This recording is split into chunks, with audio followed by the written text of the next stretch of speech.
Chapter 36. The Quarterdeck. Enter Ahab, then all. It was not a great while after the affair of the pipe that one morning, shortly after breakfast, Ahab, as was his wont, ascended the cabin gangway to the deck.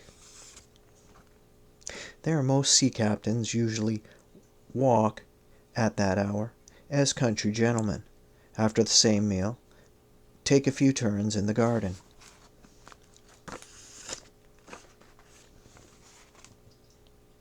Soon his steady ivory stride was heard, as to and fro he paced his old rounds upon planks so familiar to his tread, and they were all over-dented like geological stones, with the peculiar mark of his walk. Did you fixedly gaze, too, upon the ribbed and dented brow, there also you would see still stranger footprints, the footprints of his one unsleeping, ever-pacing thought. But on the occasion in question, those dents looked deeper, even as his nervous step that morning left a deeper mark.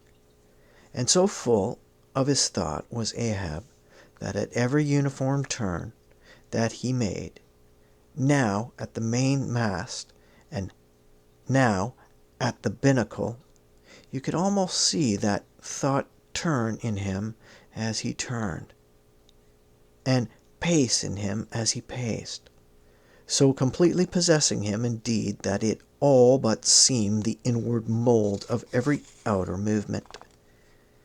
"D'ye mark him, Flask?" whispered Stubb. "The chick that's in him pecks the shell. 'Twill soon be out." The hours wore on.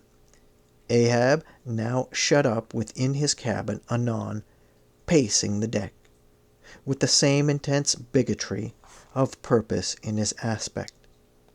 It drew near the close of day. Suddenly he came to a halt by the bulwarks, and inserted his bone leg into the auger hole there, and with one hand grasping a shroud, he ordered Starbuck to send everybody aft.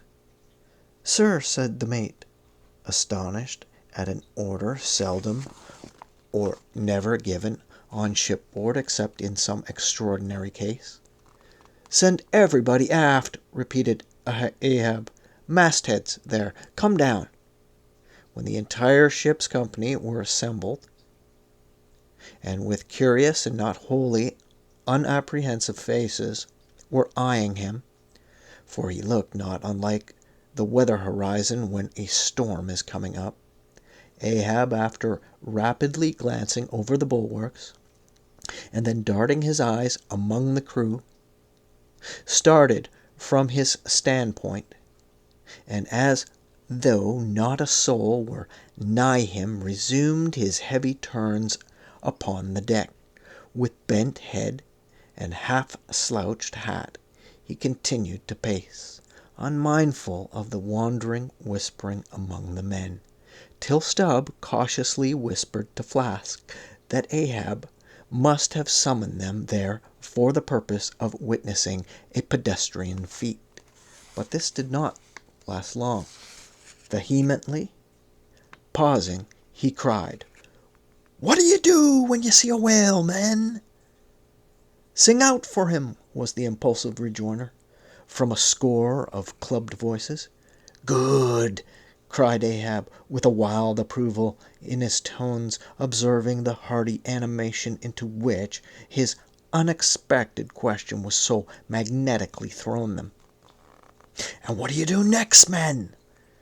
"Lower away and after him. And what tune is it ye pull to, men? A dead whale or a stove boat?" More and more strangely and fiercely glad and approving grew the countenance of the old man at every stout, while the mariners began to gaze curiously at each other, as if marvelling how it was that they themselves became so excited at such seemingly purposeless questions. But they were all eagerness again as Ahab, now half revolving in his pivot hole, with one hand reaching high up a shroud and tightly, almost convulsively grasping it, addressed them thus: "All ye mastheaders have before now heard me give orders about a white whale. Look ye, do ye see this Spanish ounce of gold?" Holding up a broad bright coin to the sun. "It is a $16 piece, men. Do ye see it? Mr. Starbuck, hand me yon topmaul." While the mate was getting the hammer, Ahab, without speaking, was slowly rubbing the gold piece against the skirts of his jacket, as if to heighten its lustre, and without using any words, was meanwhile lowly humming to himself, producing a sound so strangely muffled and inarticulate that it seemed the mechanical humming of the wheels of his vitality in him. Receiving the top maul from Starbuck, he advanced towards the mainmast with the hammer uplifted in one hand, exhibiting the gold with the other, and with a high raised voice exclaiming, "Whosoever of ye raises me a white-headed whale with a wrinkled brow and a crooked jaw, whosoever of ye raises me that white-headed whale with 3 holes punctured in his starboard fluke, look you, whoever of ye raises me that same white whale, he shall have this gold ounce, my boys." "Huzzah! Huzzah!" cried the seamen, as with swinging tarpaulins they hailed the act of nailing the gold to the mast. "It's a white whale, I say," resumed Ahab, as he threw down the topmaul. "A white whale. Skin your eyes for him, men. Look sharp for white water. If ye see but a bubble, sing out." All this while Tashtego, Daggoo, and Queequeg had looked on with even more intense interest and surprise than the rest. And at the mention of the wrinkled brow, the crooked jaw, they had started, as if each was separately touched by some specific recollection. "Captain Ahab," said Tashtego, "that white whale must be the same some call Moby Dick." "Moby Dick?" shouted Ahab. "Do you know the white whale, then, Tash? Does the fantail a little curious, sir, before he goes down, and the gay header deliberately?" "And has he a curious spout, too?" said Daggoo. "Very bushy, even for a parmacetty, and mighty quick, Captain Ahab." "And he have 1, 2, 3, oh, good many iron in him hide, too, Captain," cried Queequeg, disjointedly. "All twiskety betwisk like him, faltering hard for a word, and screwing his hand round and round as though uncorking a bottle. Like him. "Corkscrew!" cried Ahab. "Aye, Queequeg. The harpoons lie all twisted and wrenched in him. Aye, Daggoo.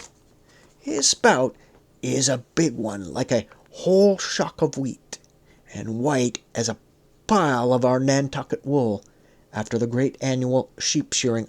Aye, Tashtego. And he fantails like a split jib in a squall. Death and devils, men.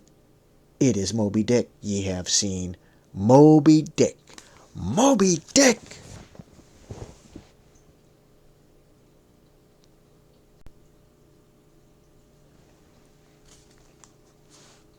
"Captain Ahab," said Starbuck, who with Stubb and Flask had thus far been eyeing his superior with increasing surprise, but at last seemed struck with a thought which somewhat explained all the wonder. "Captain Ahab, I have heard of Moby Dick, but it was Not Moby Dick that took off thy leg?" "Who told ye that?" cried Ahab. Then pausing, "Ay, Starbuck, ay, my hearties all round, it was Moby Dick that dismasted me, Moby Dick that brought me to this dead stump I stand on now. Ay, ay," he shouted with a terrific loud animal sob, like that of a heart-stricken moose. "Ay, ay. It was that accursed white whale that raised me, made a poor pegging lubber of me for ever and a day." Then tossing both arms with measureless imprecations, he shouted out, "Ay, ay, and I'll chase him round Good Hope, and round the Horn, and round the Norway Maelstrom, and round perdition's flames before I give him up. And this is what ye have shipped for, men, to chase that white whale on both sides of land and over all sides of earth, till he spouts black blood and rolls fin out. What say ye, men? Will ye splice hands on it now? I think ye do look brave." "Aye, aye!" shouted the harpooners and seamen, running closer to the excited old man. "A sharp eye for the white whale, a sharp lance for Moby Dick. God bless ye!" he seemed to half sob and half shout. "God bless ye, men! Steward, go draw that great measure of grog. But what's this long face about, Mr. Starbuck? Wilt thou not chase the white whale? Art not game for Moby Dick?" "I am game for his crooked jaw, and for the jaws of death too, Captain Ahab, if it fairly comes in the way of the business we follow. But I came here to hunt whales, not my commander's vengeance. How many barrels will thy vengeance yield thee, even if thou gettest it, Captain Ahab? It will not fetch thee much in our Nantucket market." "Nantucket market, hoot! But come closer, Starbuck. Thou requirest a little lower layer. If money's to be the measure, man, and the accountants have compiled their great counting house, the globe, by girdling it with Guinness 1 to every 3 parts of an inch, then let me tell thee that my vengeance will fetch a great premium. Here!" He smites his chest. Whispered Stubb, "What's that for? Methinks it rings most vast but hollow."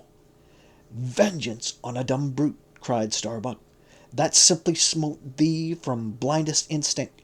Madness to be enraged with a dumb thing. Captain Ahab seems blasphemous." "Hark ye yet again. The little lower layer. All visible objects, man, are but as pasteboard masks. But in each event, in the living act, the undoubted deed, their unknown but still reasoning things, puts forth the mouldings of its features from behind the unreasoning mask. If man will strike through the mask. How can the prisoner reach outside except by thrusting through the wall? To me, the white whale is that wall, shoved near to me. Sometimes I think there's naught beyond, but 'tis enough. He tasks me, he heaps me.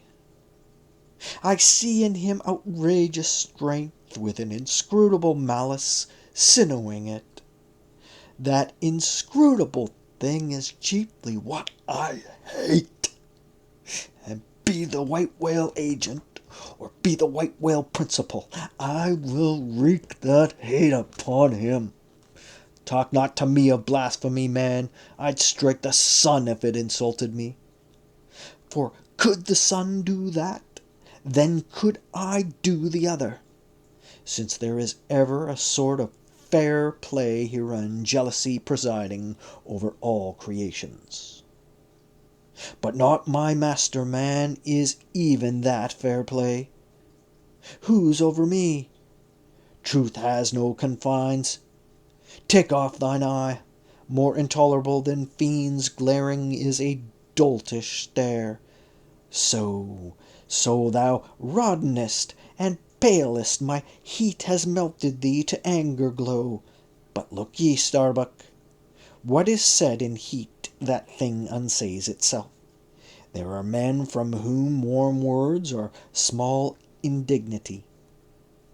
I meant not to incense thee. Let it go. Look, see yonder Turkish cheeks of spotted tawn, living, breathing pictures painted by the sun, the pagan leopards, the unrecking and unworshipping things that live and seek and give no reasons for the torrid life they feel. The crew, man, the crew. Are they not one and all with Ahab in this matter of the whale? See, Stubb, he laughs. See yonder Chilean, he snorts to think of it.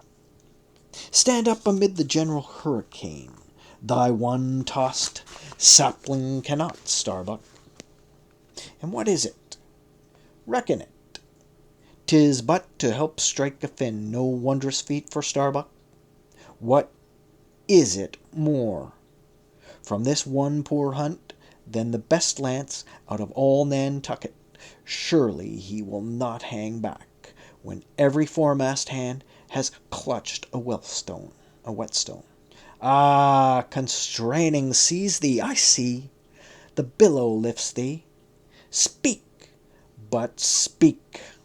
Ay, thy silence then, that voices thee aside, something shot from my dilated nostrils. He has inhaled it in his lungs. Starbuck now is mine. Cannot oppose me now without rebellion. God keep me, keep us all, murmured Starbuck, lowly.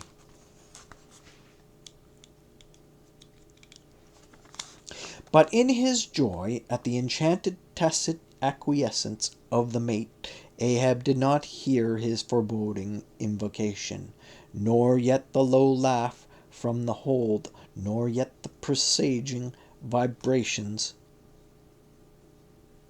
of the winds in the cordage, nor yet the hollow flap of the sails against the masts, as for a moment their hearts sank in. For again Starbuck's downcast eyes lighted up with the stubbornness of life. The subterranean laugh died away. The winds blew on. The sails filled out. The ship heaved and rolled as before. Ah, ye up admonitions and warnings, why stay ye not when ye come?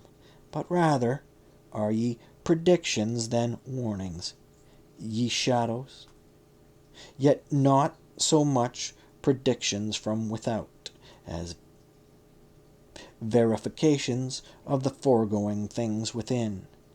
For with little external to constrain us, the innermost necessities in our being, these still drive us on. The measure, cried Ahab, receiving the brimming pewter, and turning to the harpooners, receiving the brimming pewter, and turning to the harpooners, he ordered them to produce their weapons. Then, ranging them before him near the capstan, with their harpoons in their hands, while his 3 mates stood at his side with their lances, and the rest of the ship's company formed a circle round the group, he stood for an instant searchingly eyeing every man of his crew.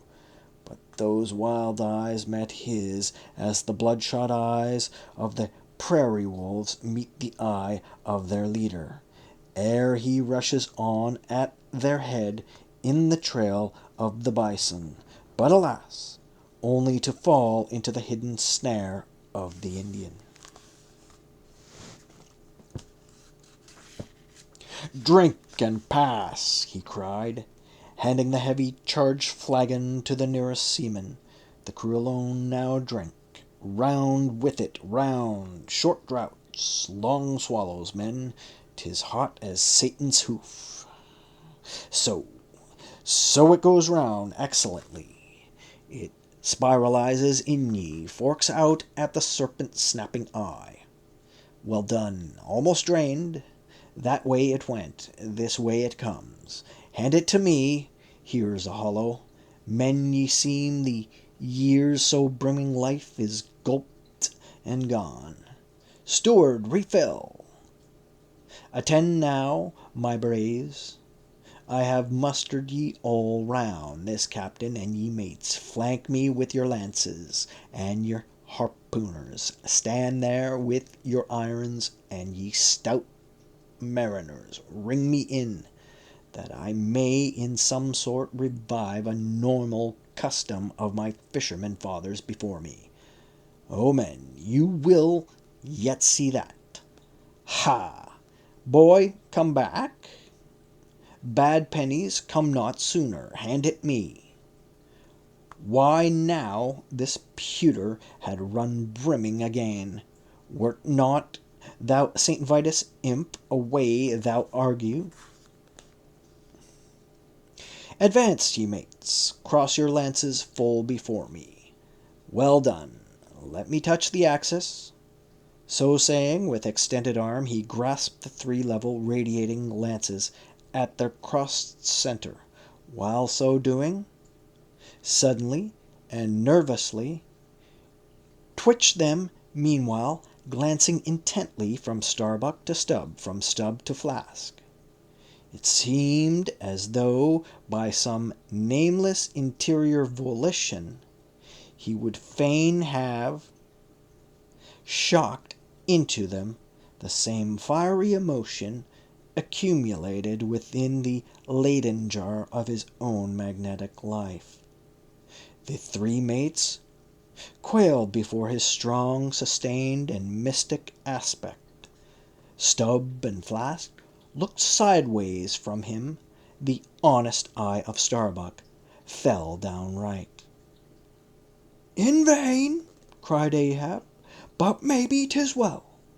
For did ye thee but once take the full forced shock, then mine own electric thing, that had perhaps expired from out me. Perchance, too, it would have dropped ye dead. Perchance ye need it not. Down, lances! And now, ye mates, I do appoint ye three cup-bearers to my three pagan kinsmen there, yon three most honorable gentlemen and noblemen, my valiant harpooners. Disdain the Dusk? What, when the great Pope washes the feet of beggars, using his tiara for ewer? Oh, my sweet cardinals, your own condescension, that shall bend ye to it. I do not order ye, ye will it. Cut your sizings, and draw the poles, ye harpooners.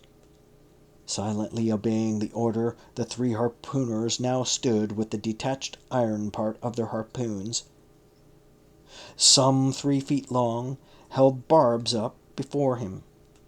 Stab me not with that keen steel. Cant them over. Know ye not the goblet end? Turn up the socket. So now, ye cup-bearers, advance. The irons, take them. Hold them while I fill. Forthwith, slowly going from one officer to the other, he brimmed the harpoon sockets with the fiery waters from the pewter. Now, 3 to 3 ye stand. Commend the murderous chalices. Bestow them, ye who are now made parties to this indissoluble league. Ha! Starbuck! But the deed is done. Yon ratifying sun now waits to sit upon it. Drink, ye harpooners, drink and swear, ye men that man the deathful whaleboat's bow. Death to Moby Dick! God hunt us all if we do not hunt Moby Dick to his death. The long barbed steel goblets were lifted, and the cries and maledications. No. The long barbed steel goblets were lifted, and the cries and maledictions against the white whale, the spirits were simultaneously quaffed down with a hiss. Starbuck paled and turned and shivered. Once more, and finally, the replenished pewter went the rounds among the frantic crew, when, waving his free hand to them, they all dispersed, and Ahab retired within his cabin.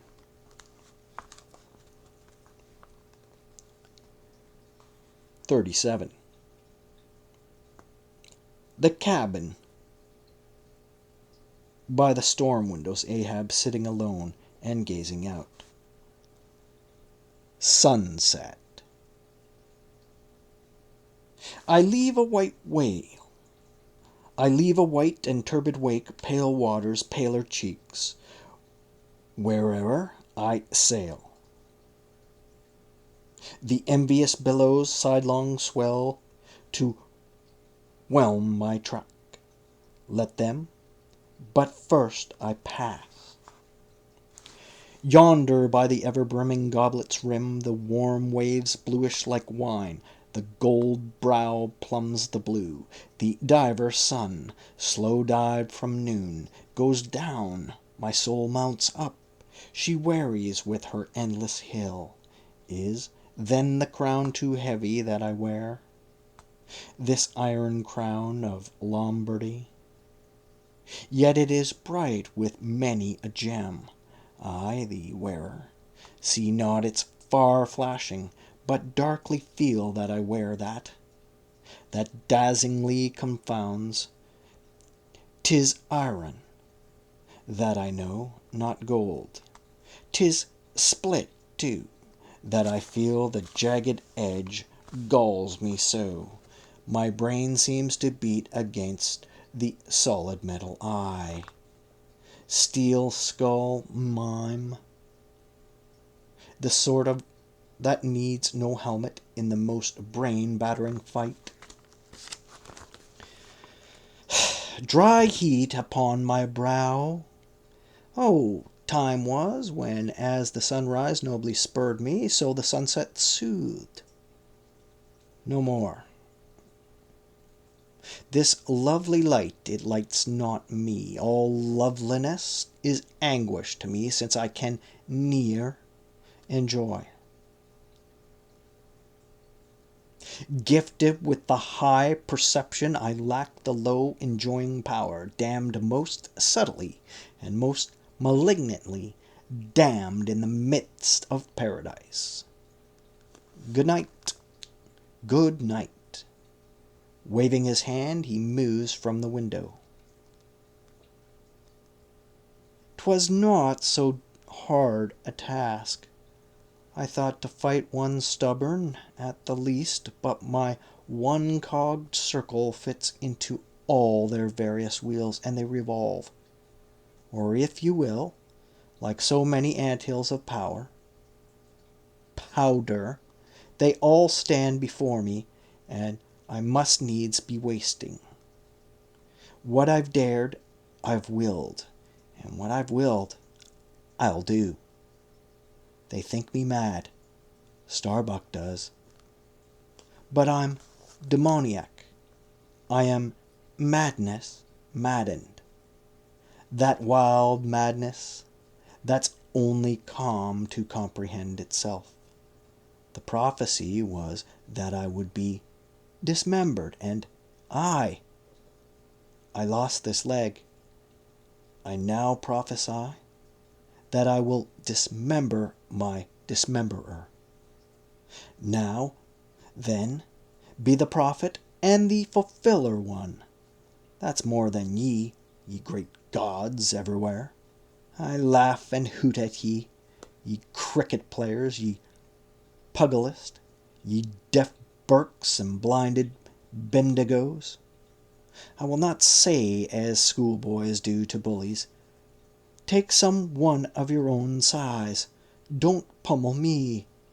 No, ye've knocked me down, and I'm up again, and ye have run and hidden. Come forth from behind your cotton bags. I have no long gun to reach ye. Come, Ahab's compliments to ye. Come and see if ye can swerve me. Swerve me? Ye cannot swerve me, else ye swerve yourselves. Man has ye there. Swerve me? The path to my fixed purpose is laid with iron rails, whereon my soul is grooved to run. Over unsounded gorges, through the rifled hearts of mountains, under torrents, beds, unerringly I rush. Naught's an obstacle, naught's an angle to the iron way.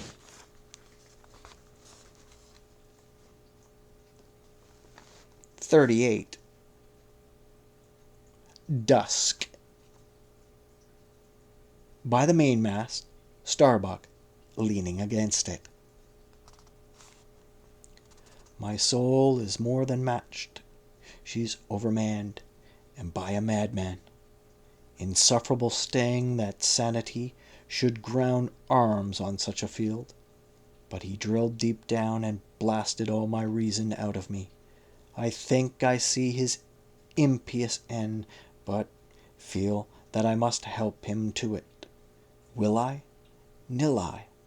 The ineffable thing has tied me to him, tows me with a cable. I have no knife to cut. Horrible old man. Who's over him, he cries I. He would be a Democrat to all above. Look how he lords it over all below. Oh, I plainly see my miserable office to obey, rebelling, and worse yet, to hate with touch of pity. For in his eyes I read some lurid woe, would shrivel me up, had I it. Yet is there hope.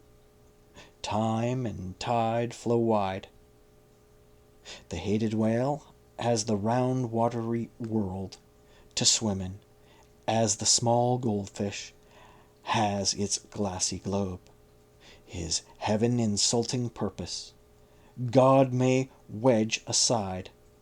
I would apart, were it not like lead.